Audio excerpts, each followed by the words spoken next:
hello, hello. My name is Kevin. We are Dirty 20 Gaming, and we figured after spending a tremendous amount of time proving that we can walk the walk as far as role-playing games go, we figured it was time we'd earned the right to finally talk the talk. So that's what this is about. We're going to sit around and share our knowledge and experiences in Dungeons and Dragons and the other games that are out there. And we're going to start. We had a conversation about what are we going to put in the first episode, and the answer was really obvious when we thought about it: a session zero. Because where else do you start?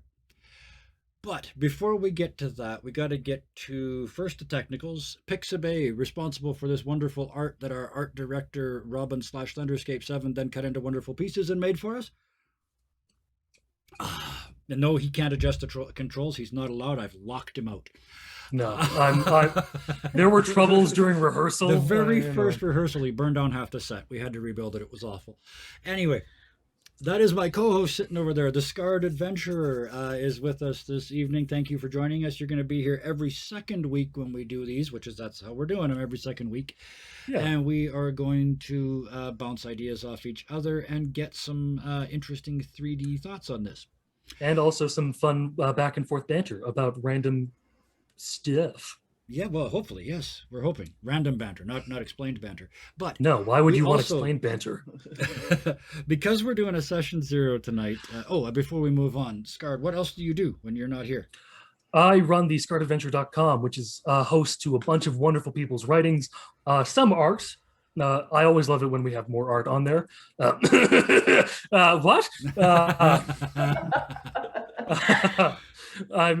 I'm kidding, of course. I love it when anything gets put on. I'm super happy to have the website going, and I look forward to it, to what we have next, what I put up next, what anyone puts up next. So please be sure to check out thescarredadventure.com, the link for which will be going into the chat in just a moment. Thank you. While you do that, I will move on. We should move our on. Two guests this week are on monitors below us here. One of them I've known for ages. You've seen him occasionally on the stream. The other one is brand new to us, and I'm very happy about that because I love getting new people into this. Now, Dave, don't get me wrong, they're an experienced gamer, but with us, working with us, it's brand new. So let's start with the old man, sitting in front of his favorite themescape. Roosbar, thank you for joining us. When I thought I want to do a dungeon crawl, guess whose name came to mind first? And I'm very glad. Yeah, I'm very glad you were able to take your time out of the wars of hell to come and join us. Yeah. Yeah, it's thirsty work down here. What are you doing when you're not here? You streaming?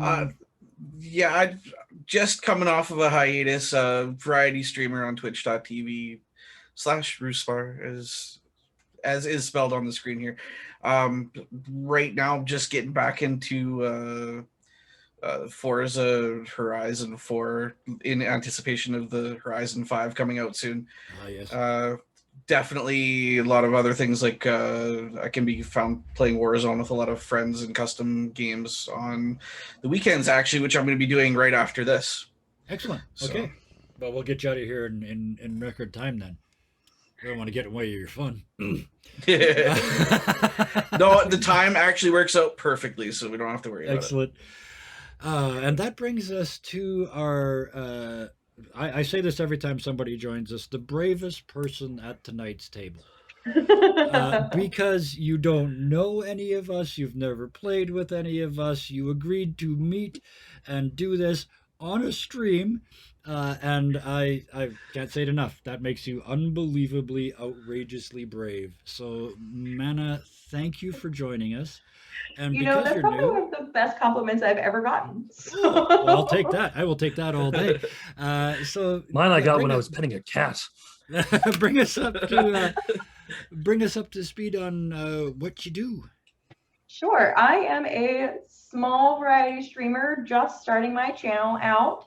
I like more cozy games, sim games, kind of hang out and chat type of games rather than like super hyper-focused games. And I'm over on twitch.tv/ManaQueen. You can find me over there. I also spend a lot of my time writing, and I also DM a game here or there as well. Excellent. You spend a lot of your time writing. Well, I might recommend a website. Yeah, talk for you. a second. I have just been informed that my cutaway's not real pretty. So talk for a second while they fix me. I'm sorry. Just as we know, No, so as we know, at the co-host. This is what he's for. At thesquaredadventure.com, we always encourage people to come and join us for whenever you want another place to put up your content. We don't pay you for it because we don't have money. But we would love to have you there, and it's another place you can put your stuff in another community that you might get to show off to that you haven't gotten to yet. All right. And also, just as a quick note, after we've finished introducing everyone, today we have a wonderful sponsor. Our sponsor is brought to us by 3 energy drinks. 3 energy drinks. You want to hear your heart beat out of your chest? 3 energy drinks. He didn't get paid for that, but they did give him 3 energy drinks in a funnel. So yeah, and we're not showing you which one it is because no, that was very. I noticed that it's the concept. All you showed us was the label of how unbelievably unhealthy it is. Oh no, the label for getting unbelievably unhealthy is right there. Anyway, the game that's upcoming, the game we're doing the session 0 for, because it's a real session 0 tonight, is going to start a week from tomorrow. Tomorrow night, for our regulars, you'll know, is the final episode of Away Team. They get the final test, and if they pass that, they will literally change the Federation space-time history. And if they get it wrong, it could get ugly. So we'll see that tomorrow night. But a week after that, we're doing something a little different. We're going to do an old school dungeon crawl. This is the stuff that it's inspired by all the ones that I paid money for when I was in high school, and they came with the cardboard. The cover of the module wasn't stapled because it was all the maps on the inside. This is inspired by all of those, with the bad art and plot holes and all. But they were brutal and deadly. Let me be really clear. This is not a me versus the players game. This is not a me versus the characters game. I'm not trying to kill them. I'm just putting them in a very dangerous environment, and they're going to see how long they can stay alive. Because to be completely honest with you, I have asked each of them to bring at least 2 characters to every session, so that if one of them dies, we can bring in a replacement and continue on. So, and very, very different from what we've done on this channel in the past, where nobody's died in seasons and seasons and seasons. If I'm a little quiet for everybody else, I can turn me up a little bit. There we go, fixed it. So the 2 players that are here, there's going to be 4 players in the game. 2 of them couldn't make it tonight, but the 2 of them that can be here, the players are Mana and Ruspar. The characters we don't know yet. I haven't heard. I really don't know. But we're going to talk about session 0s. So we should probably, first question, the obvious question is, why would you do one? Why take the time? Well, from my experience, one of the best reasons to do session 0 is to just kind of get a better feel for the game you're going to be going into, especially the people you're going to be going into the game with. I feel like that's really the main point of any session 0, is to really get to know who you're about to play with. Yeah. The game and the rules come a little second, because really a lot of the time you learn on the job, essentially. But really, it's just fantastic to get to know people you're about to play with, and you get to know their likes, their dislikes, some things that are just absolutely untouchable for them, and of course, no, I don't have anything else. That's okay. Yeah, it was really good, of course. So we'll finish on that. Mana or Ruspar, as the players in this, I know, Mana, you have run games. Ruspar, you've been in games with many, many people. I have a sneaking suspicion, Ruspar, you've probably never done a session 0 that was anything beyond character creation, right? I kind of know the people you played with. Yeah, there hasn't been a lot of sort of fill in the sheet, make sure you're not cheating, and we'll see you next week. Honestly, half of them haven't even had a session 0. It's like, make a character, show up, we're gonna play tomorrow. Absolutely, yeah. So yeah, hopefully this will be an interesting thing for you. I know you've been through kind of a mini one. Here's the weird thing. Before I go to Mana, because as a DM that has done stuff that I don't know about, I really want your opinion on this too. But it's I've when we're planning this, I was thinking to myself, I haven't done one, a real session zero for any of the games that I've run on this channel. But it's because I knew everybody. So everybody knew all of it already. It was all there. So, but we've had a couple moments where somebody after a game went, that was close, that I didn't know. So from now on, they're all getting done. But Mana, what do you think's important to them? What do you bring to them? So I really, for my session zeros, I am all about like tying the characters to the world to really make them feel like super integrated. Yes. I have run session zeros where I've done kind of a round robin type of thing, where I've done private session zeros with each of my players, and then had our session one be like their group introduction to each other. Yeah. Which has been super fun, because then that way the characters have felt way more inherent to the world and to why they're there and settings like that. But some other reasons I like to have session zeros is to have those safety tools in place, this is the world, these are the themes that we're going to be playing with, this is what is expected. Yes. This is okay, correct? Like, this is something that you want to be a part of, and really make sure that moving forward, that's something that everybody wants to be a part of. Yeah, and everybody has agreed to it is another big thing for me. Yeah. If you come to me 4 sessions in and say I really don't like this, okay, yeah, I mean we'll fix it. But we did, that did get mentioned in session 0. I thought we had come to this conclusion. We can change that. Everything's flexible, but I didn't know, so that's how this happened. So right. Yes, perfect. And I love the idea of one-on-one session zeros too. I get to do 2 of those this week with the 2 people that aren't here. So those ones, because you can make it absolutely personal and meaningful. As far as tying them to the world, real quick mention before we move on, I believe it's the fate system. Part of character creation is tying your character to at least one other character in the game. And that can be at any level. The last time I played it, I had stolen something from one of them. It was that simple. And they ended up, partway through the game, they busted me with their thing. So, but that wouldn't have happened if it hadn't been for that system. Fate. Thank you, Karis. Yes. Yeah. Fate is that system. So it's all ties together. So one of the really 2 games that I've run, one of the things the rules said, put these 2 things together so that the characters already have influence over each other. Yes. Which is literally the term, but it's also just true in role-playing scenario, role-playing language. But I kind of said, I want these people to all not know each other yet, because watching them get to know each other and meeting each other and everything like that is much more engaging than, you remember that big giant lizard we fought together? That was a great time. So And in that instance, it played out really nicely in that first episode, because they were forced to work together and you rushed them so much that they didn't get a chance to talk until they were already a team. So it really worked well. I was very impressed with that, by the way. Kind of skirts that, who are you? I don't know you. I don't trust you. Exactly, yeah.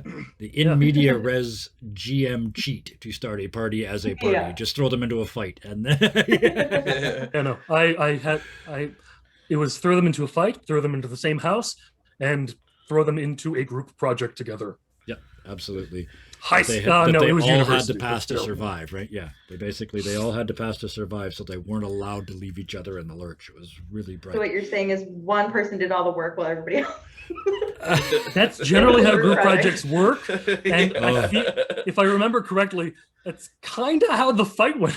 I stood on the roof for 90% of the fight, and before I literally brought the house down. But yeah, it's one of those, like, everyone contributes. Yes. But then there's that one jackass that just takes the roof down. And I told you, I keep wondering why people don't invite me to their games, and I do shit like that. Anyway, I broke down why we do session zeros into basically 6 small sections, because I'm that guy. I like lists. The first one, Scarred, you mentioned it. Pure up meet and greet. This is a game you play with friends. Even if you've never met them before, they're still friends because you're sitting at the table, whether it's real or virtual. But you got to get to know them before you're willing to role play your guts out in front of them. So to me, one of the really important parts with a session 0 is to sit around as people. Like we did before we went live tonight, and just talk about your experiences. And if you're at the same table, get the chips out, and all of the snacks, and get ready to go. But be people and friends first, I think, is probably how I start every session 0. Because it really, really ends up sucking when you're no longer friends with the people you're playing with. Yeah, we're gonna leave that. It's a positive show. Or you haven't started as friends. Yes. Like, it's really great to be friends playing the game, because if you're not friends, it's just not as much fun. And so already I'm putting you in the acquaintance categories and hoping that will expand slowly as the night goes on. Yeah. That goes back to knowing how much can I get away with today. Yeah, well, and all that's part of it, right? Especially for newcomers to the game, or even more importantly, to new players that have never played in a game before, and they're scared and they're lost and they don't know what you expect from them.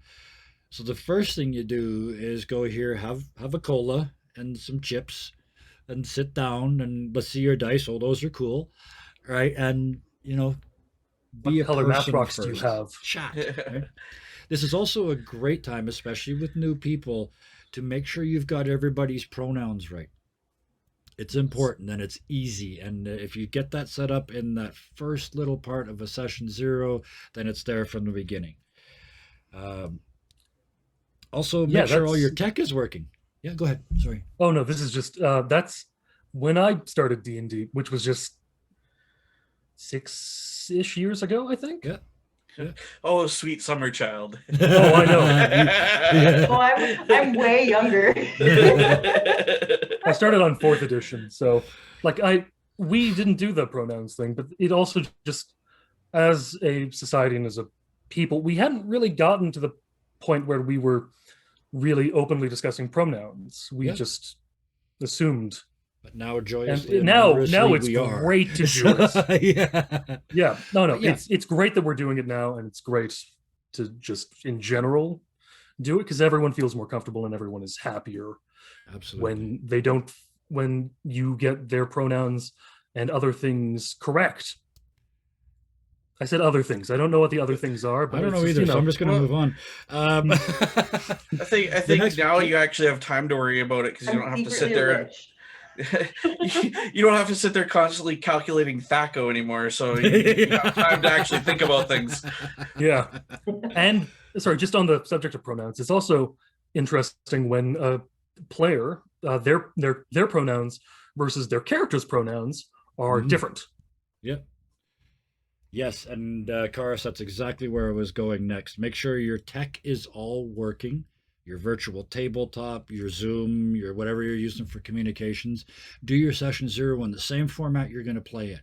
So make sure if you do it live and that room gets to be 35 degrees Canadian, Celsius, 100 degrees Fahrenheit, with the people sitting in there during your session 0, you need to fix that for next week. But yeah, so make sure everything's working.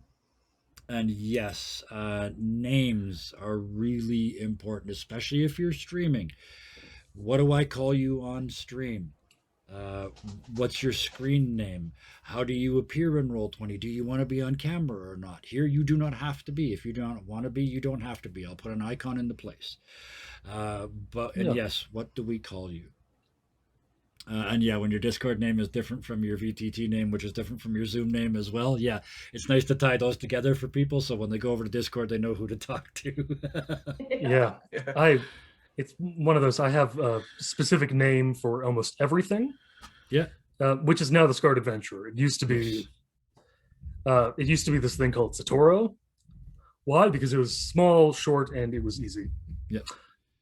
And then I spelt it a different way the second time. It's not important. It's still pronounced the same way. But then I realized the Scarred Adventurer is more fun. It's the only thing that's not Dirty 20 Gaming, so I got to fix that. But yeah. Now everything is the Scarred Adventurer. even the website, except for the places I play video games on, because those are old, Yeah. and I can't really Yeah. change the name. Yeah. So it's either, Old and sometimes they gamer don't, and sometimes there just isn't enough characters for me to put the Scarred Adventurer. So I just have to write down Scarred. Yep. Leave it to Karis to remind me that yes, my actual original Discord name is Iron Lizard. because I used Yeah, to you play a still lot- haven't changed that. Well, I changed the nickname in each channel, but it's because I used to play a lot of World of Tanks, and that's a really cool World of Tanks name. But anyway. It's not as cool as Accidental Discharge, though. I don't know if cool is the right word. Memorable, definitely. Definitely not the right word. But, wow. So that's the meet and greet portion. We've got a general sense of what we're all like, Yeah, exactly. Like I said, especially with we took accidental some, discharge. and normally I don't suggest doing a session 0 stream. The reason we're doing this one is so people can see a real one, because everybody's done a video about how to do a session 0, but nobody ever shows one while they're talking about it. So that's what we're going to do tonight. And we're going to move into the official starting part of it now, because the next part everybody mentioned. Safety. This has to be fun. This has to be safe. And this has to make you feel comfortable. Because as a number of us know, once said, and they were quoting it from somewhere else, but I don't know where it originally came from, no one has the right to make you uncomfortable at the gaming table. No one. So in aid of that, there's a bunch of tools out there. There's a lot of them. I like 2 particular ones that we use here. Again, brought to us from outside sources that were so useful. The idea of lines and veils is the first one I want to talk about. This Yeah. is exactly what it sounds like. Lines are things like, no, if you put that in the game, I'm gone. Or if you tell me that that's in the game, I'm not going to play. Those are hard and fast. There's no playing with them. There's no dancing around the edges. It's just not going to happen. Veils are... go. Sorry, this is just on the lines and veils. Mm. There is a lovely, lovely internet document that I'm now searching everywhere for. It is called the Digital RPG Consent Checklist. And I keep a copy of it in my internet stuff, so I can always... And absolutely, hellhounds, yes. If somebody ever makes you uncomfortable at the table and they refuse to stop, there is only one correct response, and that is leave. And Kevin, something I like to do with lines and veils and things like that is lines and veils aren't just something for session 0. Yes. They're a constant check-in. Yes. You know, so if you know something that is coming up that might be triggering for some of your players, even if they haven't mentioned it to you, because sometimes if you have players who are either experienced players or new players, they'll say, oh, I'm fine with anything. You know, it's fine. And then something comes up where it might be triggering, check in. Yes. Always make sure to absolutely. I love it. You bet. Yeah. I'm actually about to put a link into the Twitch you. itself, and we'll put this link in other places for absolutely. Yes, the YouTube Monty days Cook eventually. games. Thank the you. Monty for Cook reminding me, games. yes, consent The in Monty Cook gaming. games. Yeah. It's for me. It's a Google document sheet that I use. I make a copy, so I always have the original one, and then I use the other one, and I call it, like, I change the name in it so you know what game it's for. Yep. Essentially, Yep. but it's your lines and veils. Your lines are things you never cross, or things that you are never okay with. Yep. It's the if you say I'm not okay with a dog dying, that means it's never going to show up. Yes. In your lines and veils. Yep. If you say I'm not super comfortable, that's more of a veil. Yeah. Like it comes to the I don't really want to, but I can deal with it. The way I usually interpret it from the dungeon master's side is I'd rather you didn't, but if it's narratively necessary and done, like, let's not get deep into this. That to me is a veil. Now, honestly, the way I play is whether it's a line or a veil, it doesn't go in. It's just easier from the game master's point of view, whichever one you tell me.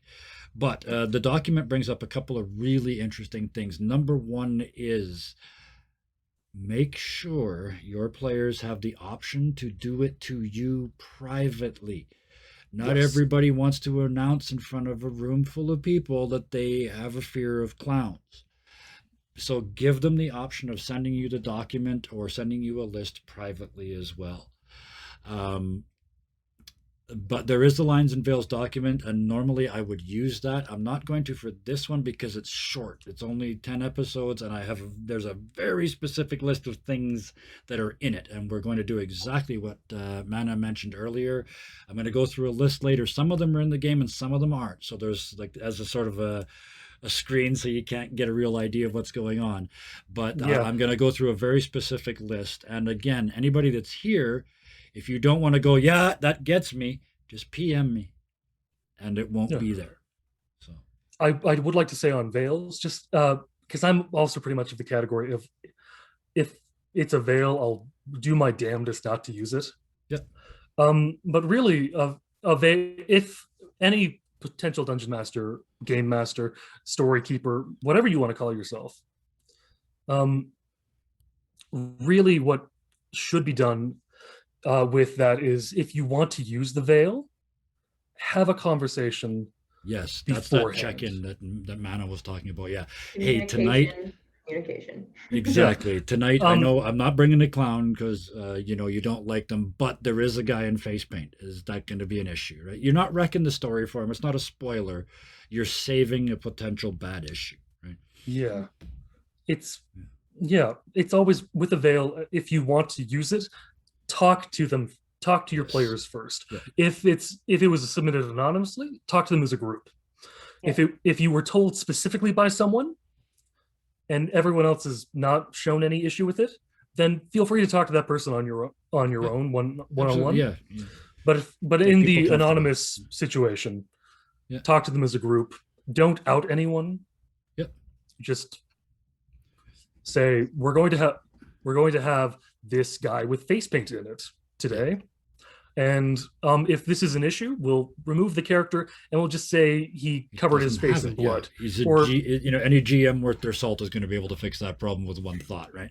Yeah, So, it's Yeah. no, he doesn't have face paint. What he has is just blue skin. yeah, really, he's got really bad rosacea. Scars. You know? It's- Exactly. He drank Look at this that. 3 weird answers silver in 5 drink. seconds, right?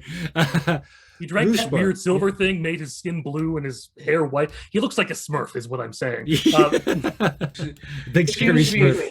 Loose Seems bar, to be yeah. fond of this weird mask with the weird curly mustache and a pointy chin. But he doesn't want anybody to know who he is. It's like he wants to be anonymous. But Rusbar, I know you as somebody who is going to go through that Lines and Veils list and go, not a problem, not a problem, not a problem, not a problem, not a problem, not a problem. But from that side, have you ever been offended if somebody would, if someone were to hand you that sheet and say, fill that out? Would you, as Oh someone no, who's never- absolutely not. Yeah.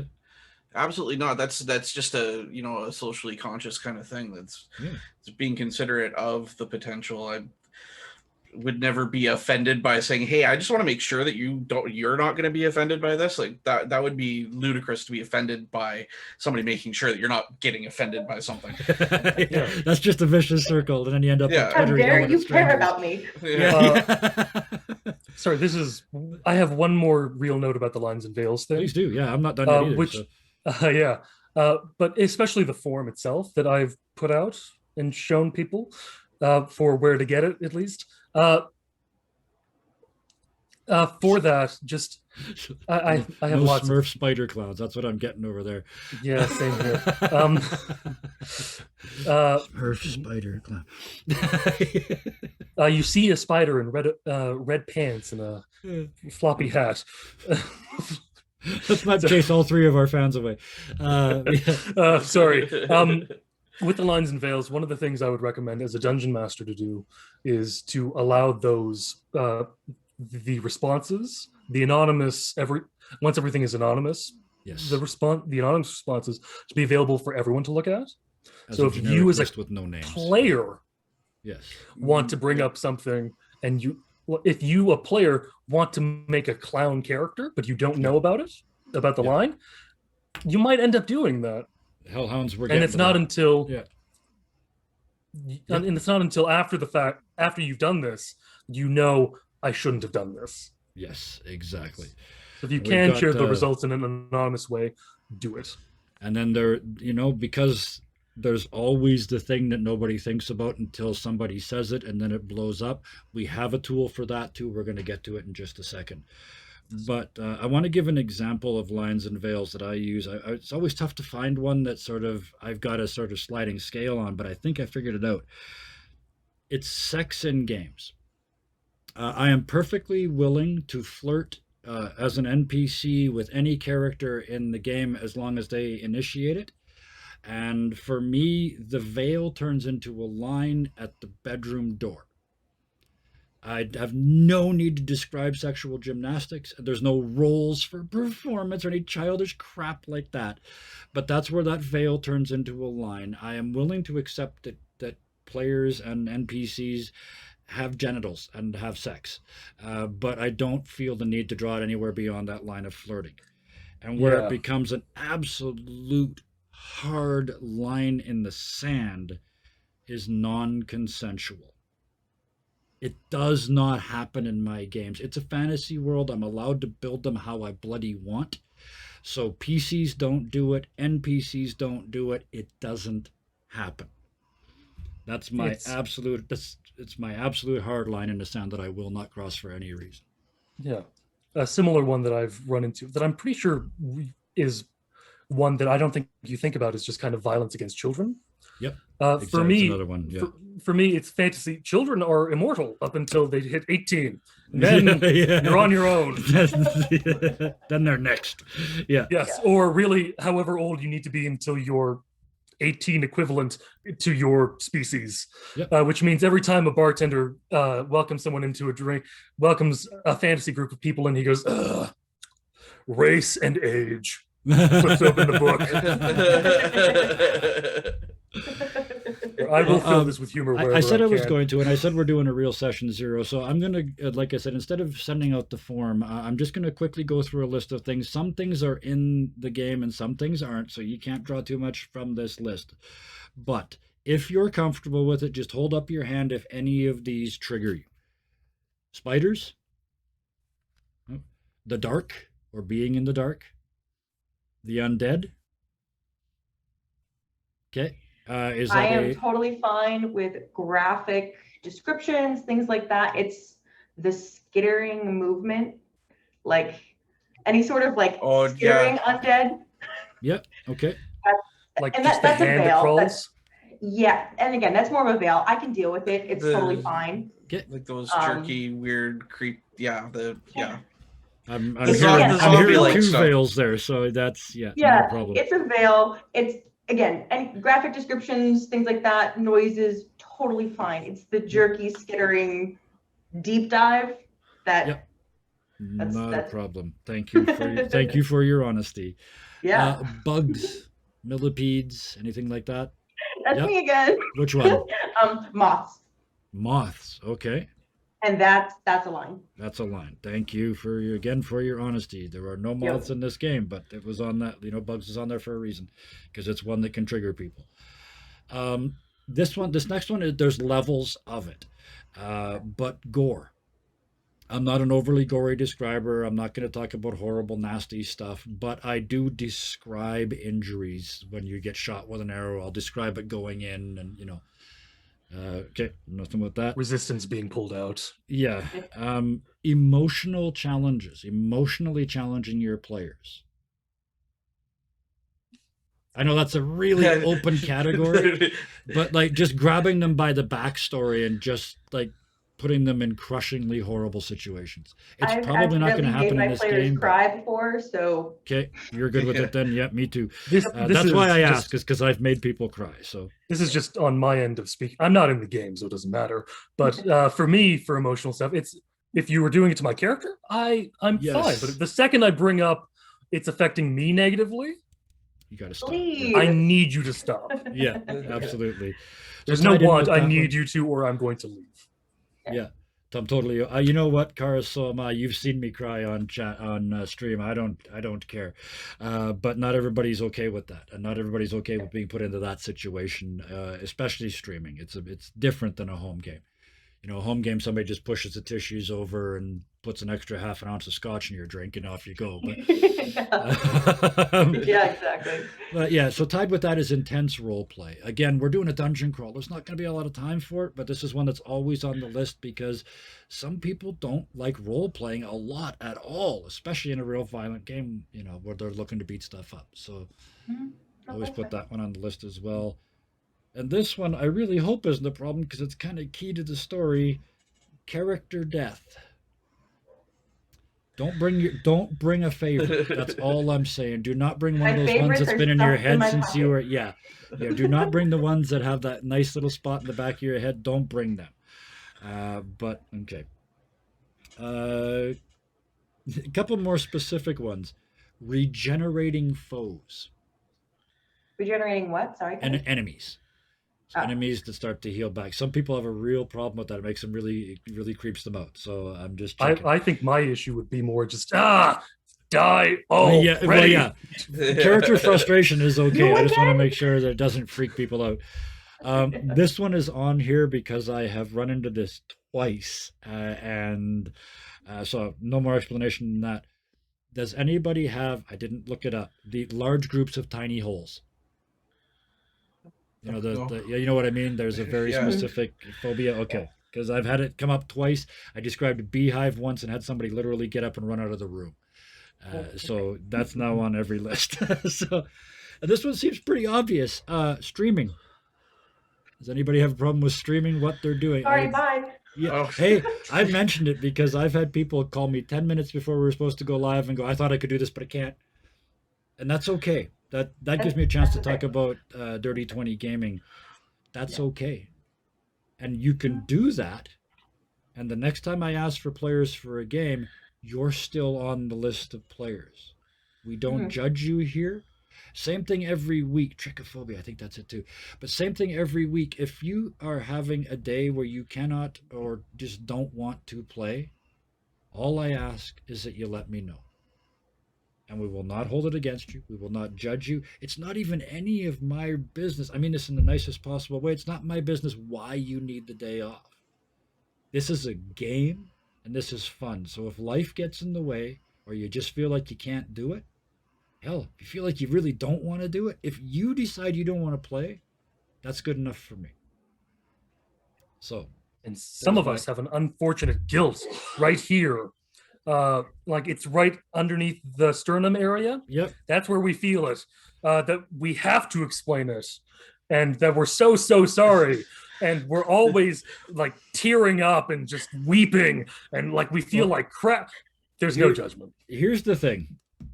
That's never been me, by the way. Yeah, I suffer from depression and anxiety, and there have been days when I've been the one that canceled the show. So I am not a big enough person to be that hypocrite who would then judge other people for doing this, making the same decisions that I make. So yeah, this is nothing but support here. You can't make it this week. All you're going to get is be well and let me know when you're ready to come back. So that's I apologize for apologizing. Yeah, you apologize anymore. We're going to make you a Canadian. Somebody tells me to stop apologizing and say I'm sorry again. Yeah.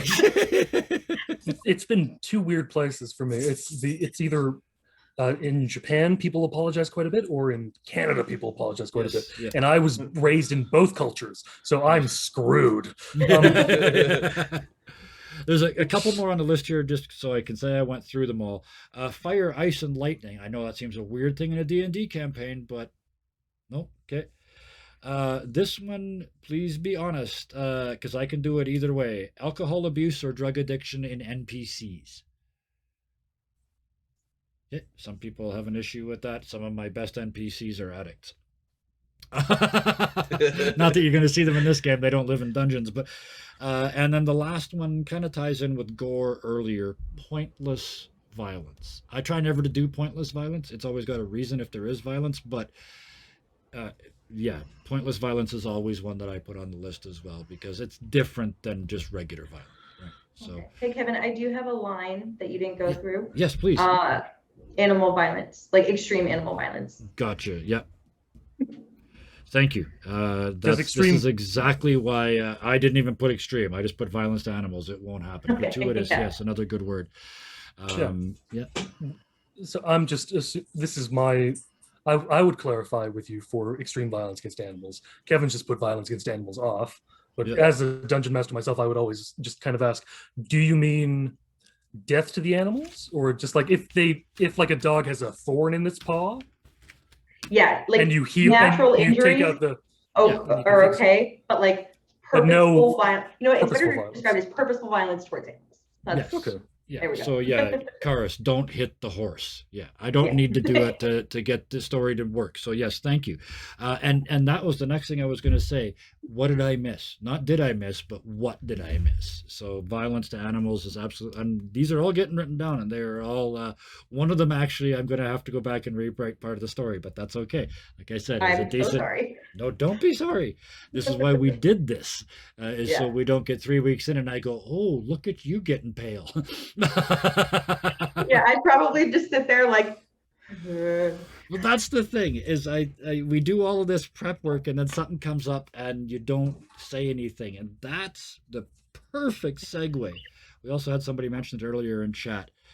There's another safety tool out there called the X card. I've also seen it called the stop I play sign. with that one. And it's either a red X or a red stop sign. The stop sign one is kind of interesting because I've seen it with a stop sign and a yield sign. So it's like lines and veils. Your both options are there. But obviously, I can't see if you slide a card across the table in a virtual world. So my version of X card is do this. It is not something that you would ever do in a standard role play moment. So if I see this, it changes like that. I don't need an explanation. The scene will snap to a different place that has nothing to do with where we were. And after the game, after we close the stream, I will apologize and find out where the line got crossed so I don't do it again. But that is absolutely, and I toot my own horn. I can handle it. Break any scene that goes too far. Give me that, and I will snap, and we will be in a different place. We will get you the information a different way. Like I said, no questions asked, no judgments passed. I will check in later to make sure we don't do it again, and I will add it to the list of future session zeros, which is how some of these things got on this list. And in fact, violence to animals is going on this list because that should be there. So thank you for that. Again, no one has the right to make you uncomfortable at the gaming table. We're trying to have fun. Anything anybody wants to add to that before we move on? I mean, somebody said it in chat before. I'm so sorry. It's scrolled past by now and I lost it. But, something that, and I talked about before is that with lines and veils too, you might not know that you have a line or a veil until it happens. Yes. And that's why the safety tools like X cards and things like that are so important too, or having that ability to talk to your dungeon master, storyteller off to the side individually is important too, because you might not know that it's there until it happens. And the great thing with using Zoom, some people we play with are really, really shy, and they don't want to do this on stream because they feel like they're breaking it. Yeah. Zoom PM, something I can see because it pops up right here and I can see it right now. Send me that. And again, I will not explain to the viewers. They don't need to know. It's about the players. It's not about the viewers, and it's certainly not about me. So PM me, just PM me an X. And that's all it takes, right? Get that message to me somehow. Yield button as well. Again, chat, yes. I've seen the two-step one, the yield sign and the stop sign, and the same thing is just hold them up when that happens. Excuse me for a moment. I don't have a fancy pokey stick, and I didn't anticipate it getting so dark so quickly. So just you don't have a yes, pokey stick? Sorry, fancy poking stick. Oh, okay. Well, that's enough about safety. I mean, it's never enough about safety tools. As you said, man, the big thing is it's not just session zeros. If you've got something nasty coming up, mention it. If you've got something that might trigger somebody, this is getting a message to you. Yes. Yeah, redeem points to get it to me, whatever it takes. Yes. Get my attention. Somebody's actually sent me a PM. Oh no, it wasn't to do with this. I thought somebody jokingly sent me a PM with a big X in it, but in Discord. But my point is, I saw it. If it had been that, I would have seen it. So huge on safety here and being a safe place. As much as we're streaming it, as much as we'd love people to watch, it's really about the players, and it's about us all having fun together. So, with that, next step. We're getting there. Expectations. This is a really big one too. Getting this set up.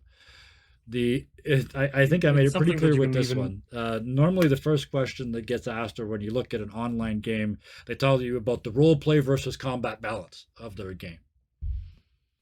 I'll ask all three of you: is that something you find useful? And more importantly, is it something in the past that you have found to be accurate? Like when a DM tells you, oh, we're 75% roleplay, and you go to the table, is it really 75% roleplay? Personally, I don't know. I know for when I've run the things, I will be I also generally just run roleplay heavy games to begin with. Yeah. And I will tell you straight out, if you do something roleplay wise that doesn't really mesh with the rules, but it's awesome and you roleplayed it and you did really good with it, or just even slightly good with it, well, do that instead of instead of rolling for it. I care more about you having fun than I care about following the rules. Absolutely. The tried and true rule of cool. Exactly. Yeah. How strong is the rule of cool in this game, right? And to answer that for you guys, I would much, much rather role play a scene and give you success based on that role play than have you roll the dice and roll a natural 20 and have me to explain what happened. However, having said that, not everybody's comfortable with that. So we're going to do whatever makes you comfortable, but that's the level I'm willing to play at. So yeah, absolutely. I want to make it immersive and fun. So, but the reason I asked that earlier about the percentages is to the GMs out there, be honest when you write your ads. If it's going to be mostly combat, say this is going to be mostly combat. Otherwise, you're setting up false expectations. So be honest about what you've done. I've told these guys this is a dungeon crawl. It's full of puzzles. It's full of traps. It's full of bad guys. It's going to be hard to stay alive. So I've been pretty upfront. Look at the grin down there on Bruce Bar. It's like, I'm home.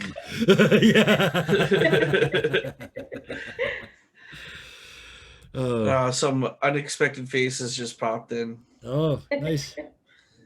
Oh, there. Oh, and they called you cute. That explains it. Yeah, that's what explains why your face is not the same color as your hair, you ginger bastard. That doesn't take much. But some other stuff I always set up in expectations, and I want to ask you guys these now. Do we play if one person can't make it? I think so. I mean, for me personally, I usually run. I mean, I honestly think it depends on the table too and what the table feels. So, like for the group IDM, even if only one person can make it, I will on the fly write a quick little something that their character can do. Won't really be super plot heavy. Yeah. But so that person gets a chance to play because they can play and they want to play. Yeah. However, in something like a dungeon crawl, like we're doing, generally 1+1 is my.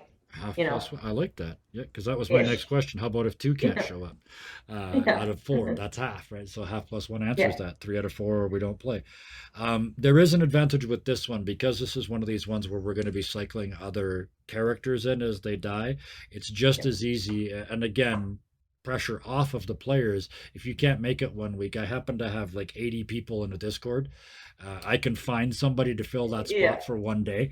So yeah. But and yeah, I just know that as a guideline. I mean, for this table, I'm fine playing with whenever, and I'm personally that way too. Is like, and as a story keeper, I can this is a big conversation too. We'll have this on another night. This is a good conversation. Do you change the encounter based on the number of people that show up?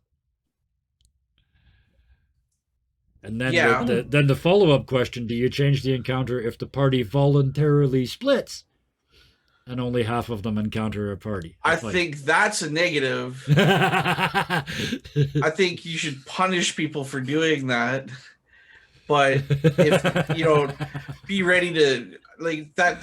I think that's part of a GM or DM's job is to be able to create that balance when it's needed. If you're short one and you have 3 walking into a place where you had originally hoped all 4 would be there for, do you punish those other 3 people by making them fight that same group? Right. Yeah. Especially if your tank's missing or something, right? Yeah.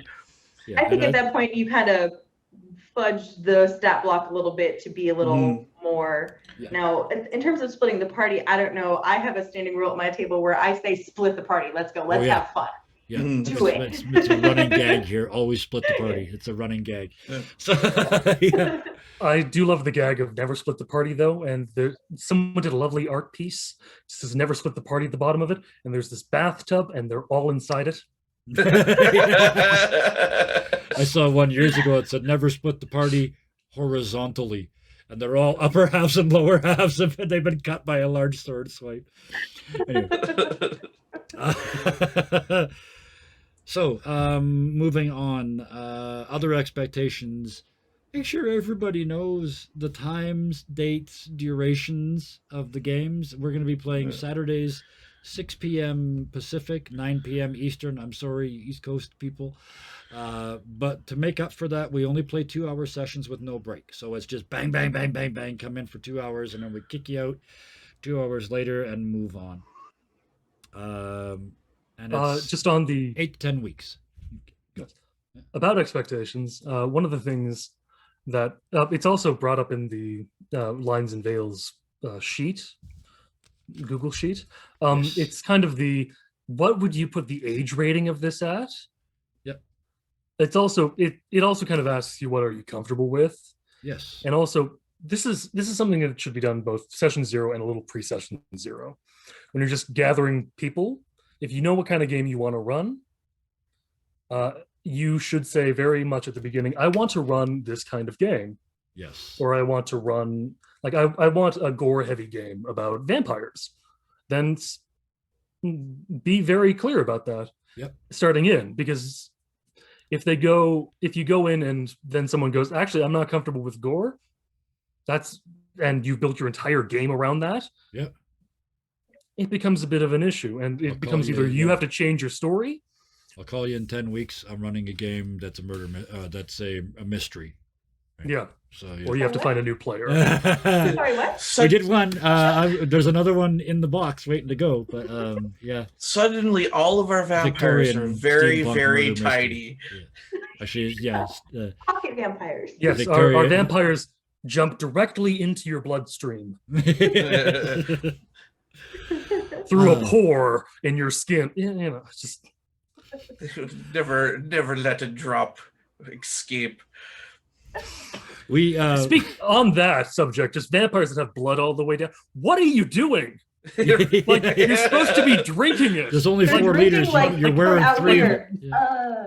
Like no one ever thinks no one ever looks at it like they go, oh, that's a scary vampire. That's only intimidation. But I see that and I think, like just replace blood with spaghetti, and that person looks like a moron. Well, one of my buddies asked me while I was eating like a cinnamon roll, and he says, "How do you not get that in your beard?" I said, "I put it in my mouth."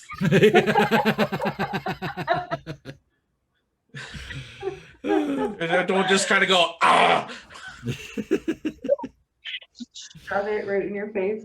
With the beard, you take small cuts or slices of whatever you need, so you don't have to worry about it covering your beard. You just wash your face after. Get it all Yeah, over that. there. Wash your face before you go outside. Or if it's raining outside, just step out. Anyway. Yeah. I didn't have a shower this week. And Justin, yes, werewolves beat vampires.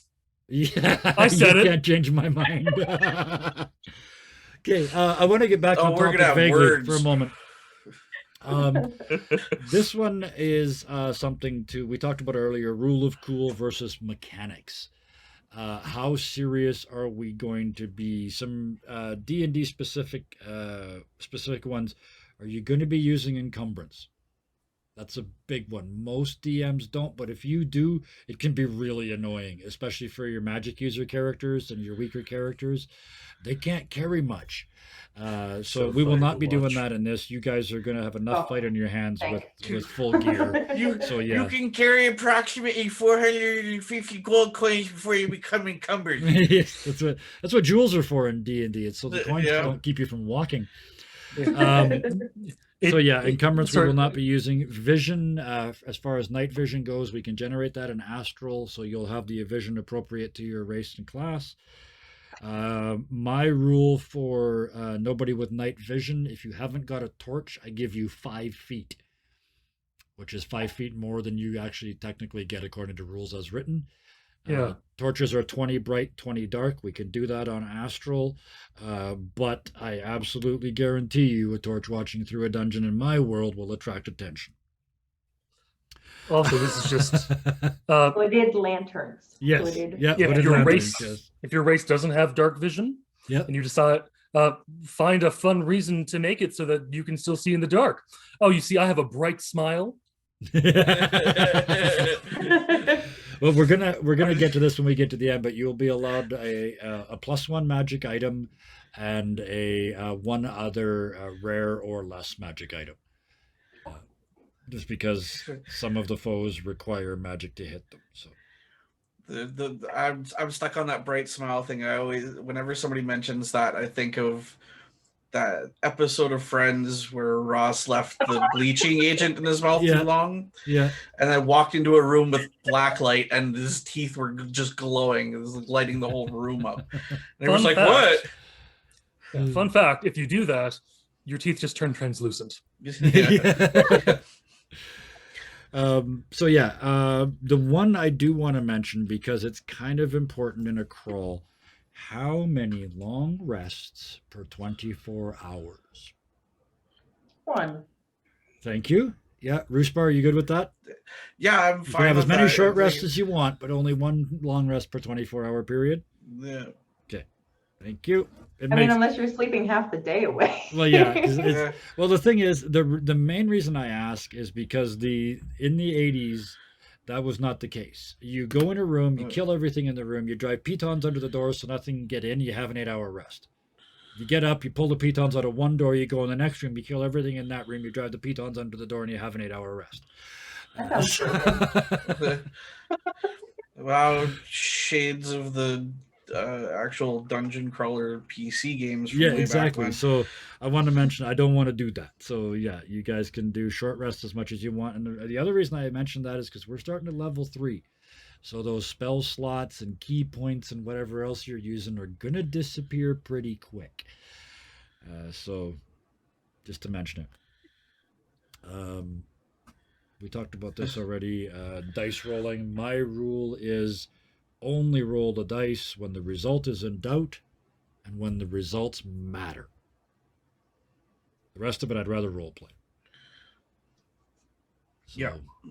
I'd really love to be able to in person do a thing. Okay, you're lockpicker? Yeah, we'll roll for that. And they go, no, I can role play it. And they just pull out a thing. Like- Roll the. Let me show you how this is done, boys. Just be like, all right, prove it. Oh, it's like my my group that I play with in person. Everybody has some sort of martial arts training, but in their repertoire. Yeah. And a couple of them have lock picking skills and etc. So between all of us, there's pretty much nothing that at least one of us can't actually do in real life. So it's and the fight scenes will actually end up being like a lot of us are like, well, we're taking this and we're gonna and flip them over our shoulder and we're gonna actual tactics. And yeah. One of the places I know Roosbar from is we both worked in a knife and sword store for a number of years. So yeah, but the combats used to get quite technical. Oh yeah. Anyway, that's exactly what we're not doing in this. This is about telling a good story. As much as it's a dungeon crawl, it's still about telling a good story. So that's enough of that. This next one's really quick because we've kind of covered it all. This is sort of the checklist. This is one of the reasons I like to do session zeros, is because by the end of it, you know everybody's ready. Right? You know that we haven't done this yet. We're going to do the only thing after this is backstories. And that's going to be really quick. But by the end of every session zero, everybody should have a backstory, basically the notes of it. Everybody can get into and use your method of communication, whatever it's going to be, or knows where your house is if that's what it's doing. We know the scheduling and the timing. We have a solid start on a character sheet. You guys, I know, have already done them, so we don't have to do that bit. We know how to contact me, the person running the game, so that there are any questions that come up, and they will. PM me. It's the same thing I tell everybody in our Discord. PM me anytime. When I wake up, I'll get to it. I can't guarantee 1 hour response because I have to sleep at some point, but I do check it a lot of times a day. And you'll know each other a little bit better. So especially for Mana, at least you've met at least one of your co-conspirators in the game. You've met your GM, and you met somebody else from the channel as well. So Okay. all of that, as I put here, you've taken your first tentative steps towards greatness, fame, and quite possibly an ignominious death. So, the last thing I really want to do, this is really quick, but the only thing I got left to do, actually, before we do backstories, who wants to tell me all the stuff I missed? Who's got session zero stuff that I didn't touch today? Party, setting, safety. That's that's kind of my. It sounds like, yeah, you've got your own. Okay, so checklist. Like I do. That's a good thing. As a GM, have a checklist. This was like, I improv everything, but I didn't improv this because there's stuff that has to happen in a session zero. So I made notes. This is one of those important things. If you can improvise everything, you can't improvise a session zero. Nope, you really have to plan it. And yeah, no, I don't have anything bad for session zeros. Occasionally, you will end up doing a session zero just one-on-one. And I've done a few of those, but those were more just, I'd gone over the things that I needed to before. Yeah. And at this point, it was just character stuff. Yeah. So especially if you don't want the other people to know your character yet. Yeah. Or I want you really nice. not to know the characters of each other yet. Yep. Then I will do a one-on-one. Well, I'm doing 2 of those, like I said, during the next week before we start next week. The other 2 players I'll be doing one-on-one interviews with. And I assure you, even though it's one-on-one, they're getting everything we talked about today. This same set of notes is getting used over and over again. It's covered in check marks. So from every time I do it, I put them in a different spot. But so all this stuff gets covered. They will get exactly the same mission as this did, so that hopefully everybody will be on the same page when we start. Yeah. I mean, yeah, even my one-on-one sessions, they're literally 0.5. Yeah, it's not. Session 0.5, yeah. I did a 0.5 and a 0.75 so that they could get a feel for the rules really quickly. Like I went through everything I needed to. Yeah. And I needed them to go through one new system before we streamed it.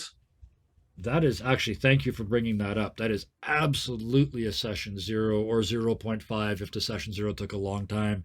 If you're running a new game, even if you're not streaming it, do a tutorial, a demo fight that doesn't matter, right? Just get them through using the mechanics. How do I do stuff? Where are my renewable resources, right? Absolutely, that's the key thing. It also gives your players a good idea, bit of a feeling for what you are like as a GM. Yes. For me, one of my players, for me, one of my players did something that really just caught me off guard, and it was enough of catching me off guard that I went, well, this guy, he wouldn't stay here after that. Like I think they just started petting his tail. Yeah. And like he's a humanoid, but he's got a tail, and they start petting his tail and going, there, bud, it's gonna be okay. Then he just looks at them, and then he leaves. Yeah. There's one. Yes. I can see you thinking. That brings me to player versus player violence. Oh, good point. Yes. Yeah. That is one we should That have is covered. that is Yeah. how is that not on my lines and veils, my permanent lines and veils Yeah. list? Thank you. So 'Cause- how are we with player on player? As well, sorry, I want to clarify this. Character versus character violence. Yeah. Player versus player is never yeah, acceptable. no. That's not allowed. Well, you know, That's, it's in some of my games that I've played, it's, you know, I know some have, of I know some of your Like- friends, but yeah, Like player Um, versus player here, it's not possible because we're Yeah. all online. I mean, Yeah. you can still Your attack each other camera. verbally. But Yeah. that's not. That's never acceptable. Attacking each other verbally. no, But still, like, if you're playing and you decide, okay, you want to do a character versus character fight, cool. Both of you stand up. yeah. Yeah. Well, what I'm what coming I've- across that table and you're not doing nothing to stop me. what I've done before is what Mano was talking about earlier, which is actually Scarred, you were at one of these moments. We were on a break. We used to do 3-hour sessions, and we're on a break in the middle. And I came back and I sat down and I said to one of the other players, "Guy, my character, is about to tear your character a new hole. This isn't about me and you. This is about the characters. Are you okay with that?" And like, yeah, go for it. I said, okay, because I'm gonna like no punches pulled. And this guy is, I mean, Guy was a French Canadian warlock who should have been a bard.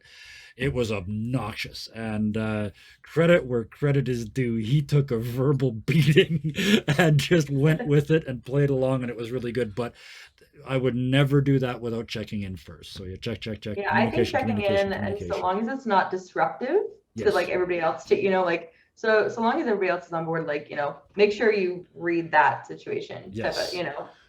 My favorite example is Legolas and Gimli. Right, that's two characters that are just button heads until they become best friends.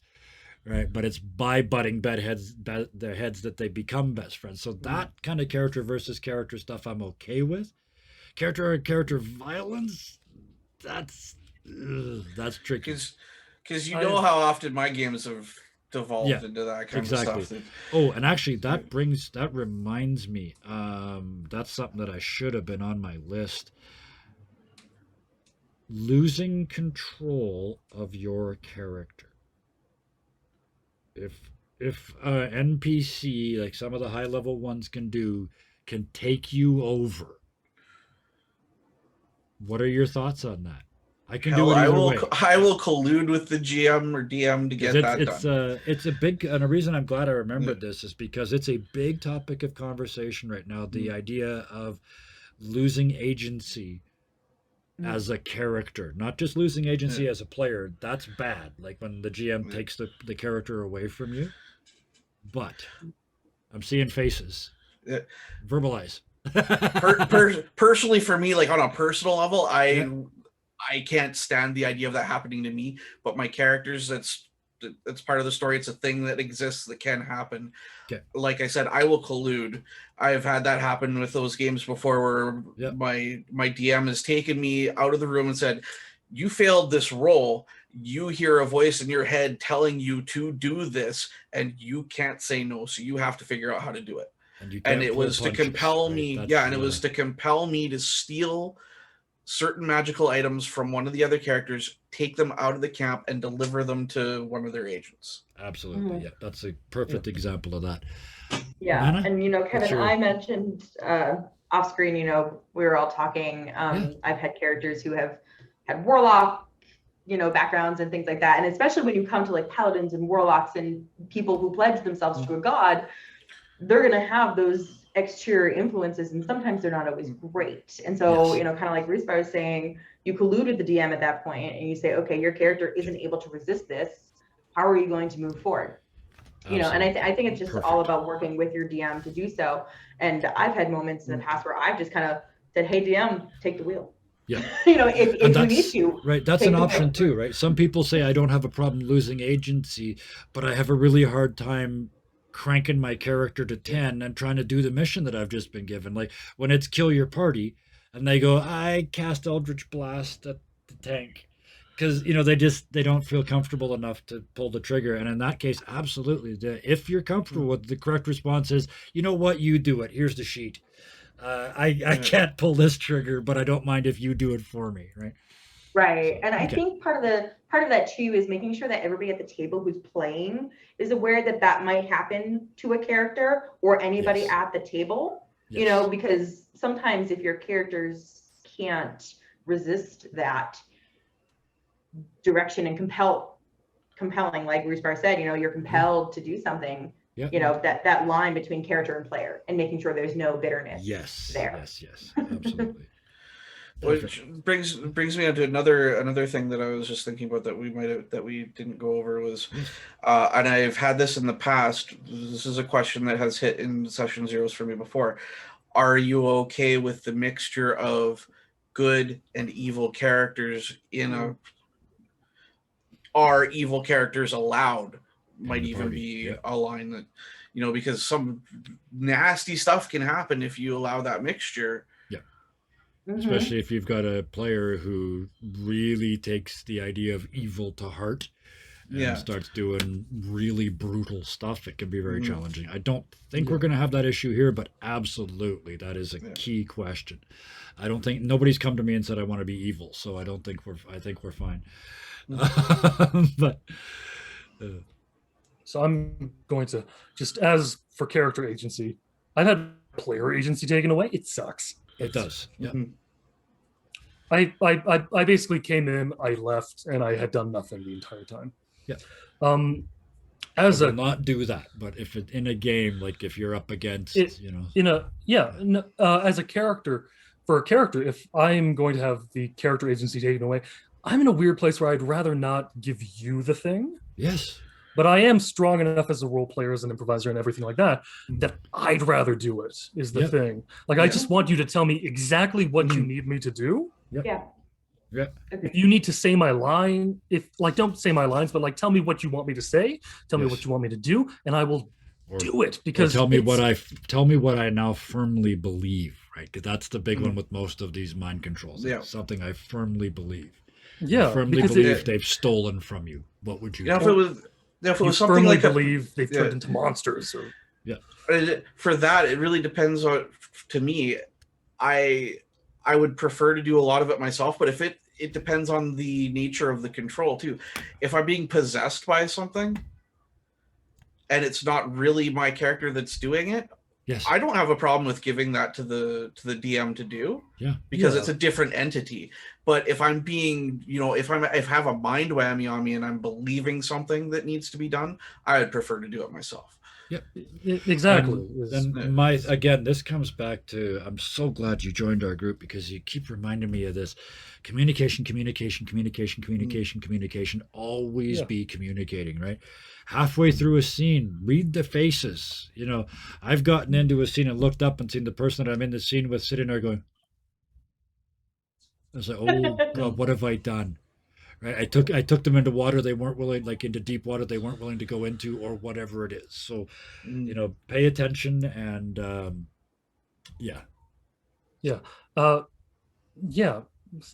it's still I'm still on character agency and things like that. It's also if I'm going to be mind controlled, it's a thing if I'm being mind controlled and someone else is doing my movements, go ahead. If you've tricked me into thinking something, I will play that out. But also I will talk, if I can, I will talk to the other players first. Yes. Because if I don't do that, I can end up in a lot of hot water for doing something for role playing something that I'm role playing in a way. And that's a good point too. It is never. Some people will say, "Oh, it breaks the immersion," but in my head, it is never a bad thing to come get your face up out of the table and look around and go, "Are we still good?" Okay. Back in, right? I'm about to attack your characters. I need 5, right? This is great. I'm loving this, but my heart's going 145. I need 5, right? That's good too. All of that. Communicate. It's communication is the most important thing in a role-playing scenario, because you're not a lot of the time you're not dealing with people who are doing this professionally. And let's be honest, there are like 5 people that do this professionally. I am very fond of one of my favorite stats is there are 0 people in the world making a living completely by streaming Dungeons and Dragons. 0. Yeah, no, like it's So we're not doing if it you're for in that. if you're in a situation where you're working with nothing but professionals, you don't have to worry as much. There's a lot of unspoken communication that's Yeah. already there, Absolutely. you're not almost ever. Yes. Yeah. Yeah, there's almost always somebody that's gonna take something personally. They're people. Right. And Yeah. even no matter how long everybody's been playing, right? It's always good to, you can say, oh, I've been playing forever, I've been playing forever, I've been playing forever. You still want to have those check-in moments. Absolutely. You have a bad day and something you blurt something and all of that. So absolutely like Hardway Jones and the horse and Havoc freaking. Oh, it led to an amazing scene, but it was an asshole GM move. I forced the character to kill a horse. It was by accident. He was trying to do something else, but he failed miserably. But he made a spectacular Oscar-winning moment out of it. So, and it was very, very funny. So it won't happen in this game because we have no violence to animals. But yes, it was that moment. But let's do the last bit, which is character creation. Oh, go ahead. Sorry, this is just on the last bits of communication. I have been, I've taken, like, there have been times where I've taken things as common assumptions, which weren't common assumptions because I was not working with professional actors. Yeah. I was working with people that were just playing the game, and I made that mistake and I tried to fix it. Wasn't able to really fix it. There were several reasons behind that, but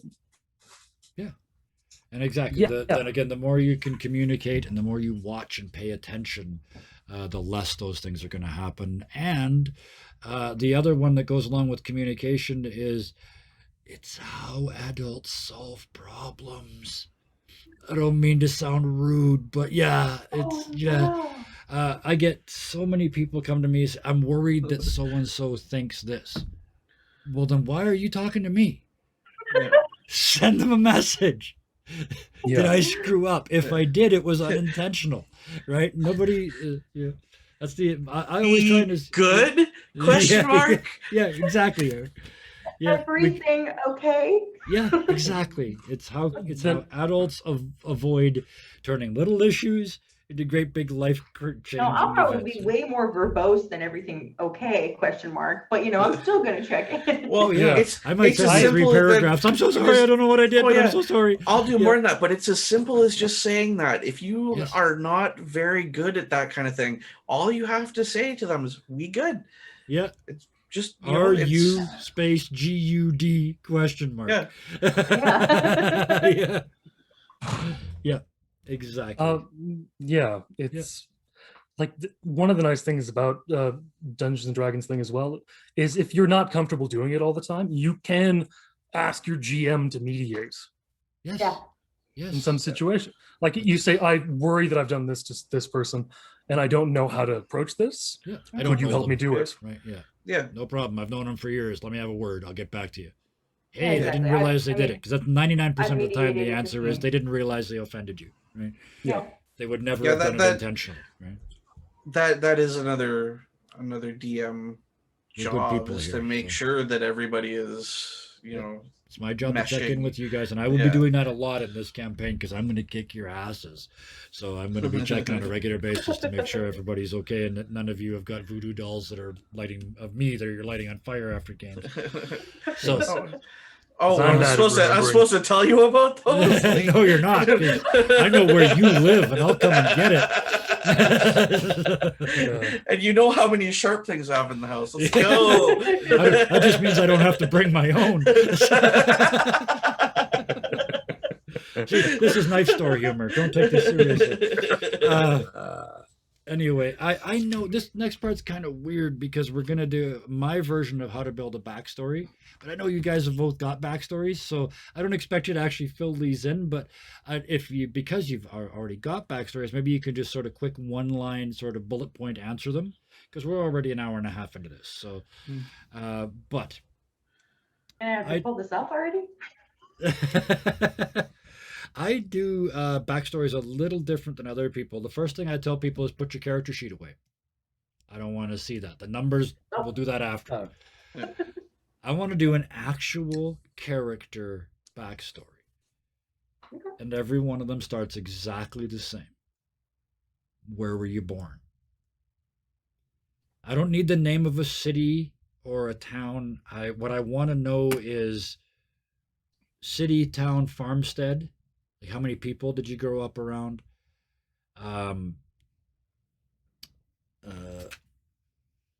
Yeah.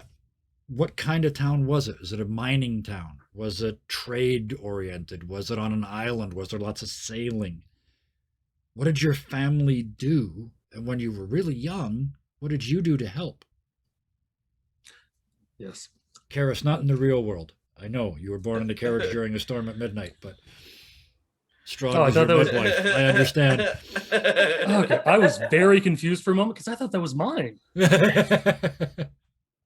Strahd's midwife to a lot of people. Yeah. Origins unknown. Yeah, that is always I an was- option. But if you hand me that backstory, I will beat you with it like a hammer. Because that means I get to make it up. Literally, probably with a hammer. He Yeah. knows where I Hey, your live. twin brother shows up when you're all beat up and starts a fight.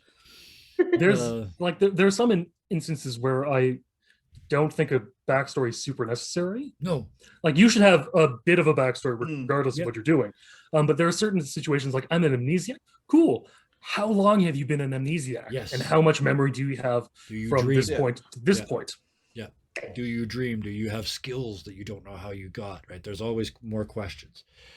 But again, like I said, you don't have to answer these. Just sort of think about them. This is where I start building characters. Is literally where were they born, and what did their family do. As far as your family goes, I would very much prefer they're not all dead. I hate that backstory. Yeah. The one-armed, kinda the one-armed, cliche, one-eyed man with a limp killed my family, and I'm hunting him down. My name is Inigo Montoya. You killed my father. Prepare to die. I was Uh, enrolled no. in an assassin school by the age of 3. Yes, And I exactly. I don't want vengeance to. upon It's everybody. overdone. It's too much. So, It's- besides if which, you've there been is enrolled in nothing Assassin's funnier in my mind than halfway through a battle, the barbarian is wrapping up his wounds and preparing to have a short rest, and his mother shows up and expresses her dislike in his life choices. So yes, they're not all allowed to be dead, please. Yeah. But real simple questions. What were their trades? What was their status? That's a big one. If you're in a small town near the Fletcher, that's a big deal. But if you're in a city in a Fletcher, you're probably nobody. So what was your family status? Were they wealthy, poor, somewhere in the middle? And yes, you also mentioned you don't have to fill in every space of their life. In fact, leave gaps because we'll fill those in live as the show goes on. Now, Oh, those are the again, best. disclaimer, this is a dungeon crawl. There's not going to be a lot of opportunities to get these backstories in, but that doesn't mean you shouldn't do them. And also, we're doing these for all games, not just for this one. So that one, you're literally your childhood. The next one I always like to ask is, what made you decide to become a blank? So if you're a cleric, what made you decide that? At what point in your life did you go, I am devoting the rest of my life to this thing? I really like those questions for clerics, paladins, warlocks, monks. The ones that are then going to spend, potentially decades getting good at what they do. This is as an example. because we're Yes, talking if it about makes monks. sense that they be dead, then yes. If you can tell me a story where your family is dead and there's a reason, then absolutely, we'll go with that. Yeah, because I've hit kind of a point with my character I'm playing at the moment Yes. that it's two spots. Like the family is dead. Oh yeah, that was And 200 Kevin years understands ago. that. Yeah. That was 200 years ago. That's the Yeah. reason. Yeah. And why did he become a monk? He learned it by watching his friend. And exactly, Literally that's the answer. Is some of the answers, they don't have to be complicated, right? But what made you decide to become a blank? Connected with that, who taught you? If you're a warlock, that's a different answer. It's I did things for a godling until they finally noticed me.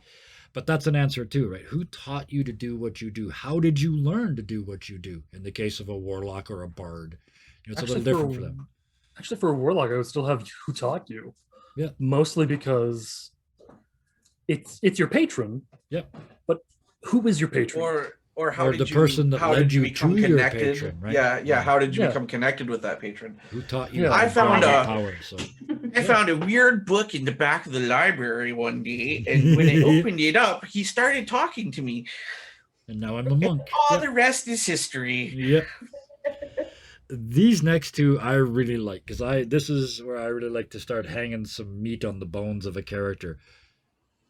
You don't have to do it now because sometimes I like to think about these ones for a while. But name your character's hero and why, and at the same time name their nemesis and why. And I know nemesis is a strong word for a level 3 character, but they've got one.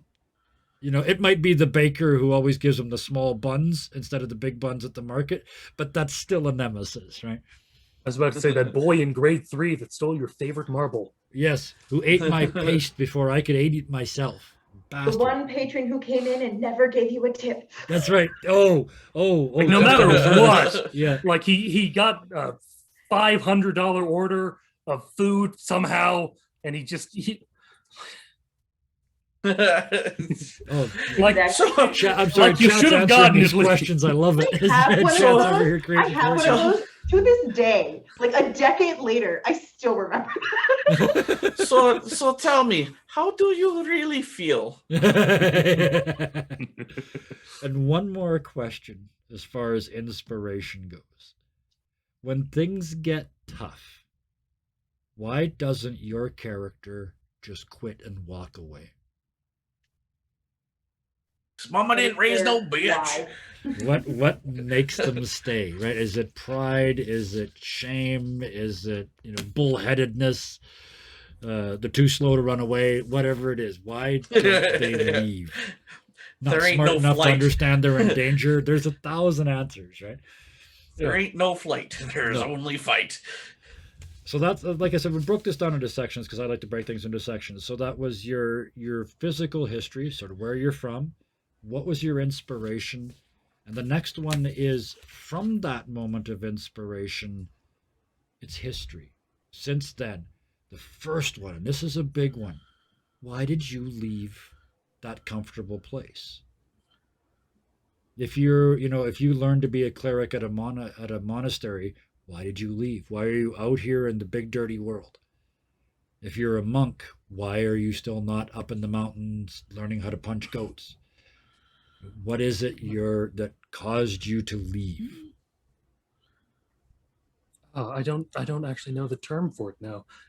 I know the Amish Uh, term, but I don't know the monk term. It's It's just like called a sol- Brumspringer.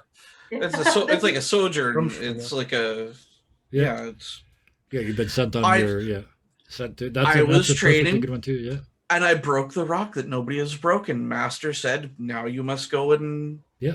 exactly. I have nothing head- left to teach. I have nothing left to teach you. Yeah, the head priest had a dream and told me to go to Camelot. It can be anything, but there's got to be why did you leave? Because why would you? Right, you've got this amazing skill set. Imagine a cleric at a monastery. They've got a job. They're healing the locals. They're fixing the lepers. They're doing good deeds. Why did they leave to go and put their life on the line every day to become One of my adventurers? One of my favorites is to take that question and kind of turn it on its head. It's not that why did you leave this comfy place? It's why didn't you leave until now? Yes, that's the other Because one. Exactly. Yeah. It's kind of the for one of the characters I made, he was originally a slave. Why didn't you leave until now? Because I didn't amass an army fast enough. Yeah. There's Yeah. one that goes a little bit deeper that I like. That is, why didn't you stay? Oh, I like that even better. Yes, Yeah. because Like, that puts what the focus about- in the right place. Yeah. Yeah, it changes the focus about it of like, what were the Changing- reasons that might have pushed you a little bit more, rather than something that Changing the drew sheet. you, but pushed you. Yep. Mm. Thank you. I just changed my sheet. Why didn't you stay? That's a much better way to get to the point that I was trying to get to. It gets to the core of Yeah. that why for me. Oh, at least. I'm I know already that's so good, that's happy good. you joined. I'm so happy. And sorry, this eventually, once Kevin is finished talking about his character process, Yes, I will share my character process. absolutely. There's only a 'Cause I couple do have questions one. left in my list, actually, and then I will be done. And I will, yes, and I will absolutely hand it over to you because I want to hear all the different ways. I also want to hear how Mana does it with their groups. Oh, yeah. But so yeah, why didn't you stay? And then I'd like to tell me one experience where you were beaten badly, and what did that teach you? And name one experience where you succeeded beyond your wildest expectations, and how did that inspire you?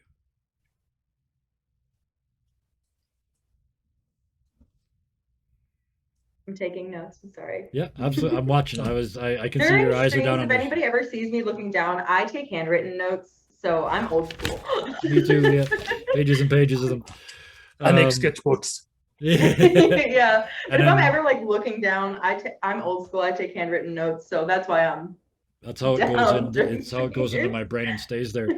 Yeah, And then my I'm final question. Yeah, go ahead. I'm a GM's worst nightmare. I don't take notes. I just You just remember Uh, everything. Oh, Stays. God.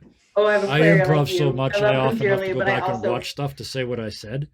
yeah. Uh, No, and the issue is as a GM, I can't do that. Right. I write everything out, like all the possibilities and everything. Like I write 50 pages for a 10-minute adventure. And then Yes, only 1.5 it's- pages gets used because that's how it works. Yeah. Exactly. Like I need to prep for everything. Good point, Gareth. meanwhile, that works I'm- unless your character has a better memory than you do.